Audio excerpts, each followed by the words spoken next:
सकल बहुजन समाज तालुका माळशिरस यांच्या वतीने सोंडेश्वरवाडी या ठिकाणी जो खुनाचा गुन्हा झाला त्या अनुषंगाने माळखांबली गावामध्ये निषेध मोर्चा व आंदोलनाचा जो असं आपण केलेला आहे त्या अनुषंगाने आपल्या ज्या मागण्या आहेत निवेदनामार्फत आम्हाला प्राप्त झालेल्या आहेत. त्याचबरोबर माननीय उपविभागीय पोलीस अधिकारी श्री संतोष वाळके सरांनी आपल्याशी चर्चा केलेल्या फोनद्वारे त्यांनी आपल्याला आश्वासन दिलेलं आहे आणि या गुन्ह्यामध्ये सहआरोपी संदर्भात जी आपली मागणी होती ती त्यांनी कालच त्यांना सहआरोपी केलेला आहे की असंच त्यांनी स्वतः सांगितलेलं आहे.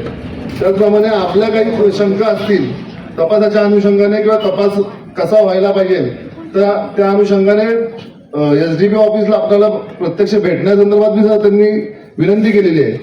तर या ठिकाणी आपण शांततेच्या मार्गाने संविधानिक मार्गाने हा मोर्चा आंदोलन केलं.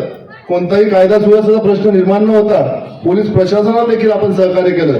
त्याबद्दल आपल्या सर्वांचं या ठिकाणी पोलीस प्रशासनाच्या वतीनं धन्यवाद मानतो आणि अशाच प्रकारे सहकार्य भविष्यात राहो अशी देखील अपेक्षा व्यक्त करतो. धन्यवाद.